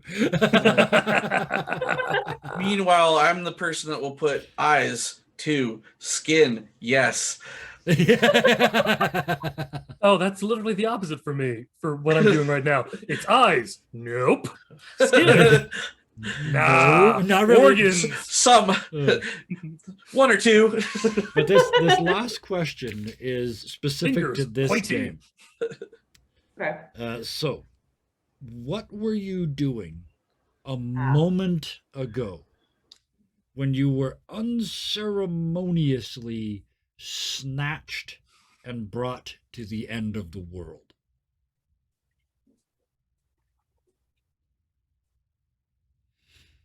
Punch in Now, a dart. Specific to this game. I mean, I you was could about be. to say I could go really comedic with this, Yep, or I was could on go the. like I was in the super outhouse, and the next thing I know, I'm standing here with my pants down. Yeah. serious. Why are you here? Pissed off a wizard. Yeah. And like I said earlier, we're not going to fill out character sheets tonight because A, I know you've both done it, but B, that's purely mechanical, and there are so many great websites and places out there that will walk you through the process so you don't miss any of the Roll20. steps. Astral. Beyond. Sorry, D&D D&D, Beyond. yeah. D Beyond, yeah. There's all It's kinds only of for places. D&D that one, but still. Yeah, there's all Yeah. kinds of places out there to build the characters. So we're And not when going to in go into doubt, that, Google. Yeah. Yeah. Yes. Yeah. I'm sure Yeah. there's tons of subreddits with. So that's me With them talking on a it. whole bunch, and I really wanted to avoid talking this much tonight, and then I talked this much tonight, which is what I worried about. So, please, that was my session zeros. What did I miss? What do you do differently? Scarred, you're waiting to hold up a finger. I can see you're just. No, I'm not Um, holding up a finger. I'm just ready to go. I said you were ready to hold up a finger. Yeah. So this is just on my Screamed end. on stream. Did, Yes. I almost did.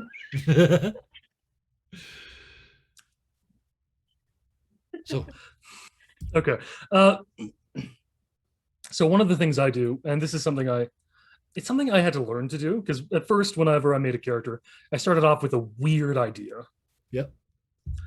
For Richard, it was just what if I had a character that lost limbs, gain them back magically? Yep. And what sort of deal would be attached to what sort of strings would be attached to those limbs? Yep.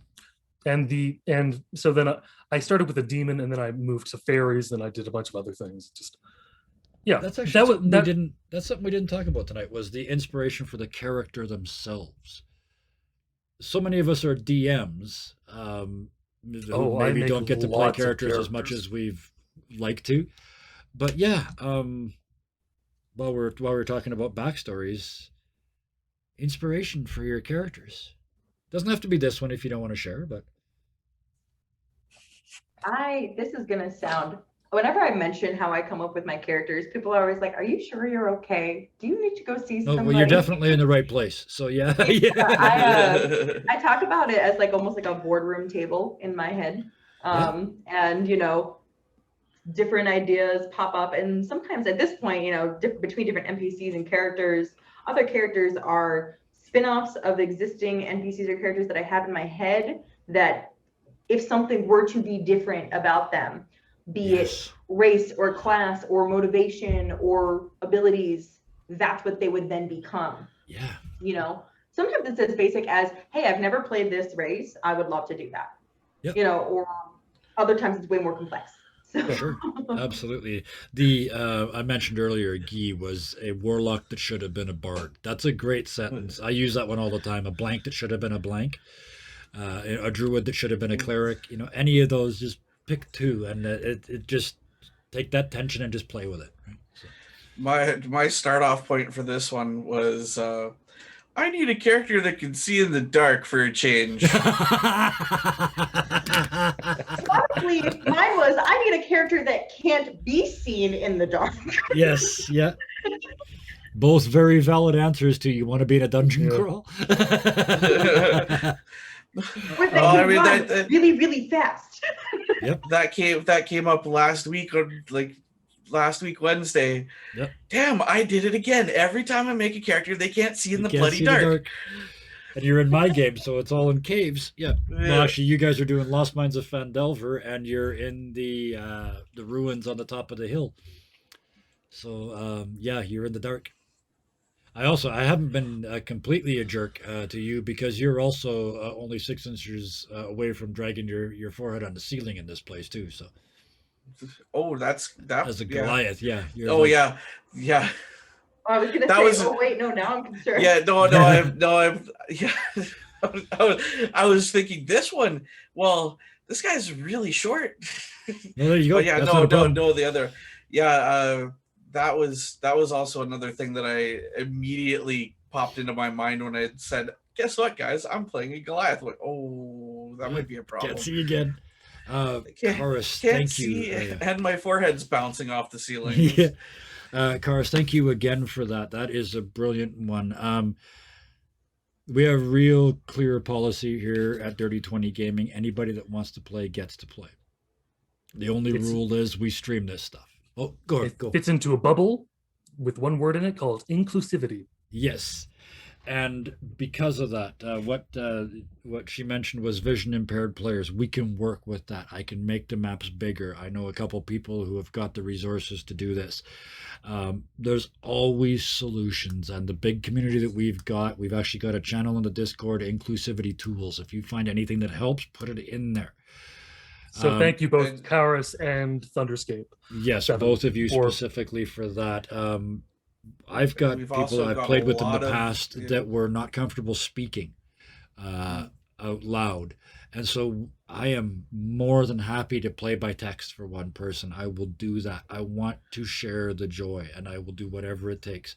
All of us here tonight were comfortable being on cam. You do not have to be on cam if you want to game with us. We'll figure it out. We've had some wonderful VTubers. Yeah. I was gonna say, we've had a couple VTubers. We've had still images.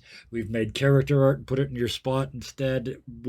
There's ways around it. There's ways around any concern you've got. The only thing I can't help you with is the nervousness, because that happens. And all I can try to help you with in that is, if you get through it and get to the game and start to play, that all goes away. And you forget everything except your friends and this table and this amazing story that you're all building together. And that is what this is about. It's about fun and enjoyment and the occasional character death in this instance. Which is why I always let Kevin answer this, because I just say samesies. mood. Get as far into it as you feel the desire to do. Yes. If you want to be that character, be that character. If you Do want to the voice and voice. jump up and down, do it. Yeah. If you want to sit in the corner and talk into third person, you can do that too. Right? And just because one or everybody else in the group is doing a voice and talking about themselves in the first person and all, it doesn't mean you have to do that too. Don't If you're have not to. comfortable doing Yep. with it, refer to your character as your character, refer to them in the third person. Yep. All those things. You don't have to feel pressured to Absolutely. meet everybody at the same level that they're playing at. I know me Exactly. personally, sometimes I'll switch between first person and sometimes I'll switch between third person, just depending on how either emotionally or mentally I'm feeling, like you said, Restart, like do whatever you feel comfortable with, because it's all about, at the end of the day, having Yes. fun. Exactly. That is the only thing that matters, is having fun. And yes, I'm looking at chat. Hearing impaired, we can work around that. There's ways to solve that problem. Vision impaired, we can work around that. Colorblind, we can work around that. We can figure it out. In fact, I have played in the past with theater of the mind. Yeah, exactly. I have played in the past with completely visually impaired people. They had zero vision, and it just means I don't have to build maps. It's all theater of the mind. And frankly, a lot of them are better at theater of the mind than I am, because that's where they live. Right? So, Well, that's what I grew up in. So I Yeah. I love theater of the mind because it's just like reading a book. You're making it all your own world in your head. So yeah. why not? And I have it's done an amazing campaigns where thing. I have maps and I don't have maps. And I will either visually describe it and I'll say, okay, you were about 7 feet away from the character, maybe about, northeast, or if not northeast, he's ahead and to your left. Yep. Exactly. Things like that. And the theater of the mind, like both you and Bruce Price said, is very And very you match important it. tool. You match it to the party too, right? Yeah. One of my favorite, and the game on the Friday nights when we're doing the fun shot. Somebody says, "How far away am I?" My answer is in range. Yeah. Right. That, and even in the D&D games, how far away am I? You're in range. What do you want to do? What's the spell range you're looking for? 120 feet. Yeah, you're fine. Yeah. Right. I do not ever want to be that GM that says you're 5 feet too far away to cast that spell. Throw them on the fire. No, I'm sorry. I take that back. There's no wrong way to play. Some people really prefer that really crunchy, rules heavy version. You won't find me at those tables, but there's nothing wrong with that way of playing. I shouldn't have reacted. Honestly, the the way I second did. the map shows up, I just go, oh, damn it.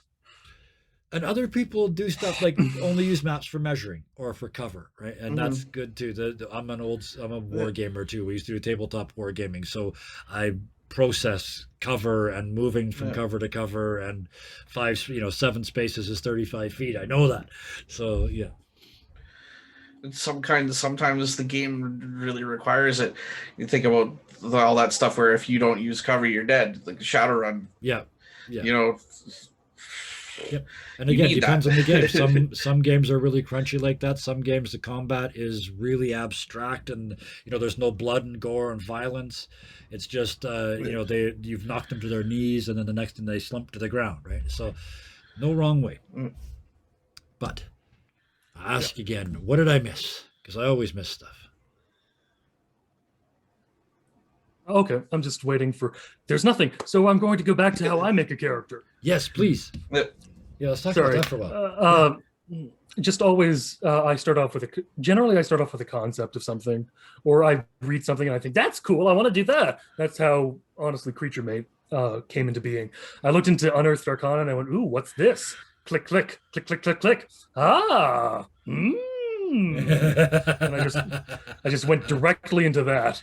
But really, whenever I need to make a character, and this is something I found that's very important, especially if you're doing a role-playing campaign or something where you're going to be doing this character for a long time. Sometimes it's the finding the reason why you're there is partly the thing, but I start out with basically just a simple question of, what do I want? Yes. Why can't I have it? Yes. Yep. Yep. There's the Guy Sklanders, who does How to Be a Great GM. YouTube, has a sentence that he builds every. You can, on a small scale, you build encounters with it. On a large scale, you build adventures with it. On an even larger scale, you build campaigns with it. But it also works for character development. Somebody wants something by a certain time and is having trouble getting it because. You fill in those blanks and you have your story. When you're doing it to create a story, the someone is not you. It's not the party. It's written from the big bad's point of view. They want something very badly by a certain time and they're having trouble because. And part of the because is usually the party keeps getting in the way. But you flip that around. Chars too. I definitely have had images that have spoken to me and said, me, pick me. Yes. Bring me to life. Chorus just did pointed one out there that I would never have thought of. Use random search terms until they find a picture that says play me and then describe what they see. Yeah. Something I like to do as a DM when it comes to building characters with my party for whether it be an encounter or a campaign or things like that is I do a lot of RP prompts before the session. So before we get going, and it can be as little as, how does your character sleep in bed? Do they starfish? Do they sleep on their side?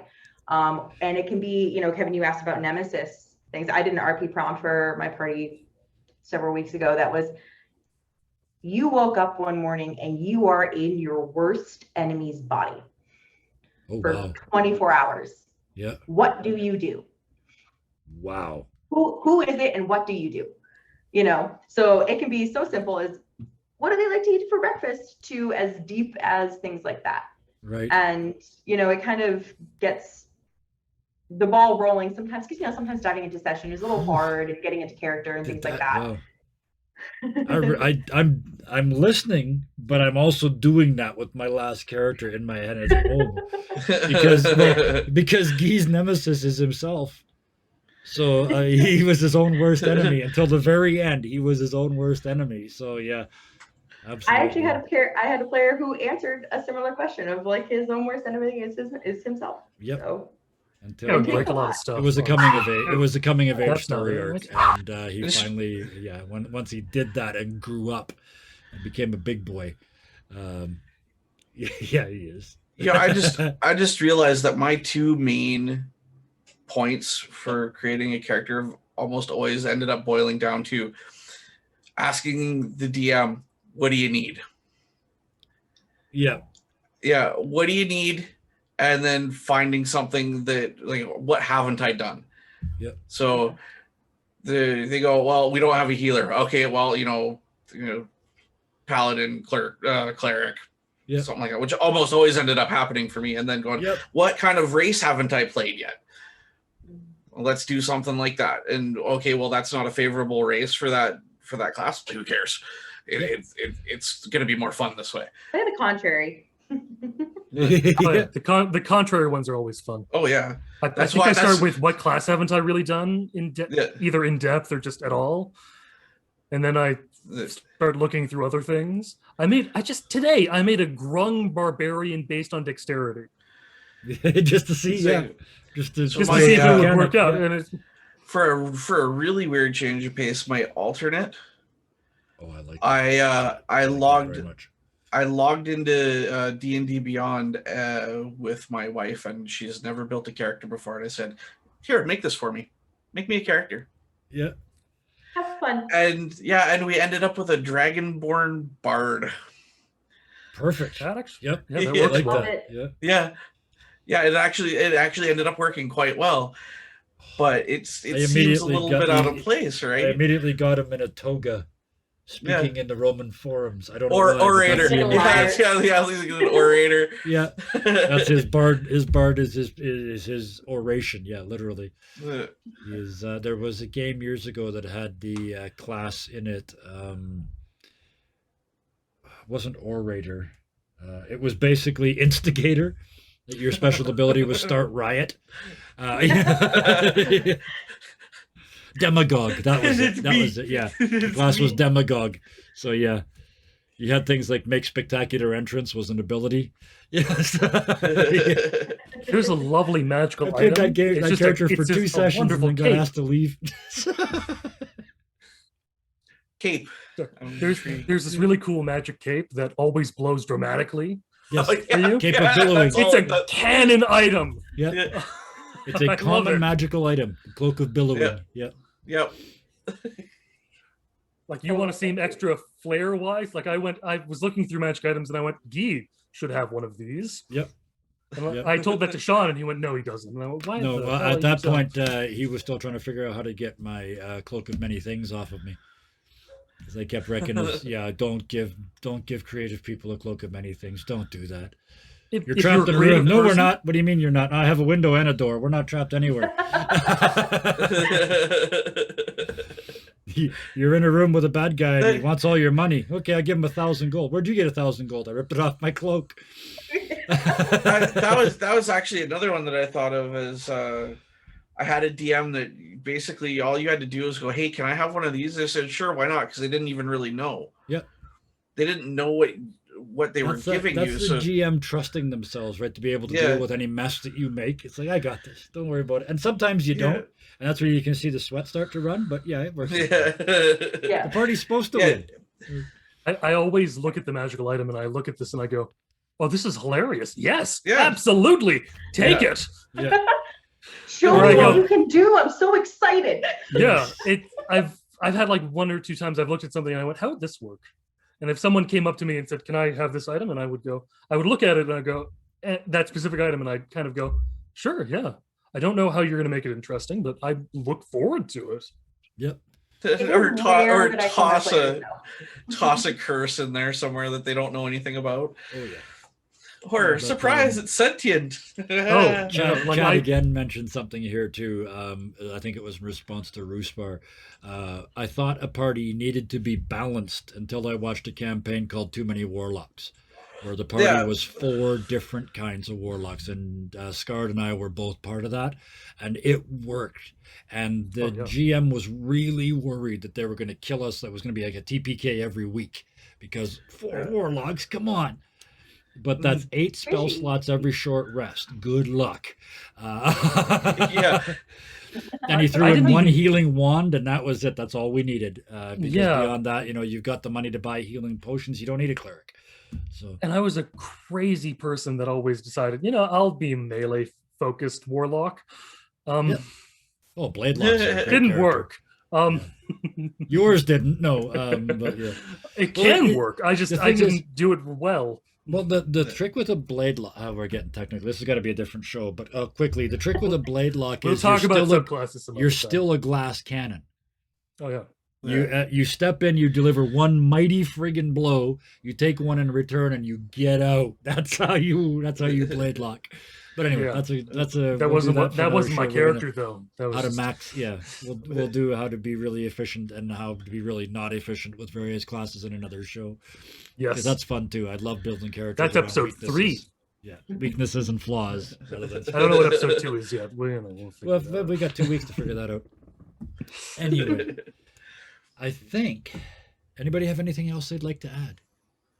Any final comments? Because I'm about to wrap it up. I don't think so. I would just like to remind our audience about our sponsor, 3 energy drinks. 3 energy drinks. Have you ever wanted your heart to be audible? 3 energy drinks. If you ever wanted your heart to be Other methods external, of self-destruction are available. Oh, what did you say? Potions of self-destruction? that's what warlocks are for. And yes, chat. Yeah, the warlocks got into some really dangerous stuff, and So what strange. we did, what we became famous for was thinking our way out of fights instead of fighting our way out of them. And Yeah. I'm very proud of that because to me, that's playing the game in a different way. Yeah. So I think it's time for thank yous. Oh man. I'm going to start with you, Scard, because you get to come back next week, so I get to thank you every week. So we'll just get you out of the way first. All right, Thank that you sounds very good. much for coming in and doing this. I know it's really, really different than anything we've ever done before. I think it went really well. I really enjoyed it. I had a good time tonight. Thank you for co-hosting with me. Next week I'll let you talk more. I really got to learn to share the stage. Oh. And Getting better. My stage Getting philosophy better. is literally don't keep the spotlight, shove it to someone else. yeah, and mine is the spotlight again. Hey, This is gonna work out beautifully. Oh, Roospar, I was so happy when we decided to do this because I know this is your jam. This is you're gonna stand here and swing home runs for 8 weeks for me. So swinging for the fences. So thank you very much for coming and playing with us. I'm looking forward to it already. Honored to be brought in. Now I get to beat you up 2 days a week because we play an game on Wednesday where you're playing you're the tank in that one. So yeah, I get to target you. And that brings us to our brave new friend. By the way, I haven't mentioned it all night, but that red in the hair and the purple above it. Thank you. Oh, it's very nice. I love it. You know, That's it's a great actually look. a little pink, but my lighting doesn't do it justice. Okay. It's very rich and robust red on screen, so yeah. Thank you. But now back to this. Thank you so much for being brave enough. We met on Twitter, right? And I said, "Come play with us." And I said that to okay. everybody on Twitter, and you said yes. And I wish more people would do that because I want them all to come and play with us. But thank you so much for being brave enough to say yes to a complete freaking stranger who asked you to come and stream with them. And then to show up and do it. Thank you for inviting me. I'm very excited. I'm so happy to have you here. It's always good to have another GM in the room because more brains makes a better story. Well, yeah, I know you're doing zombie stuff over there, Scott. I can see it. It's like, yeah, more brains. But never What? mind. Oh no, I'm just that I was heard me. sounds. Brains make a better story. I just immediately went to a zombie story. And now we have to run. I'm All writing a flesh must be eaten post-apocalypse. at some point. No zombies. Zombies suck in apocalypses. They're boring, and really, they just start eating each other. That's what would happen. Yep, that's why I've got Not in a month. I've got All Flesh Must Be Eaten as a role-playing game. It's a great fun zombie survival game, but many different kinds of zombies. But we'll get to that. Anyway, thank the three of you so much for coming and doing this. Even the two that have done it before. It takes a level of guts to stream.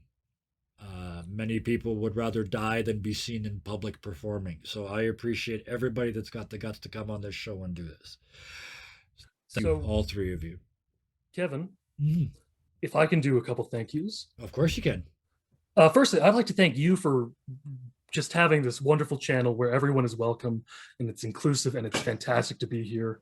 It's always wonderful to come in every time and just be in this community.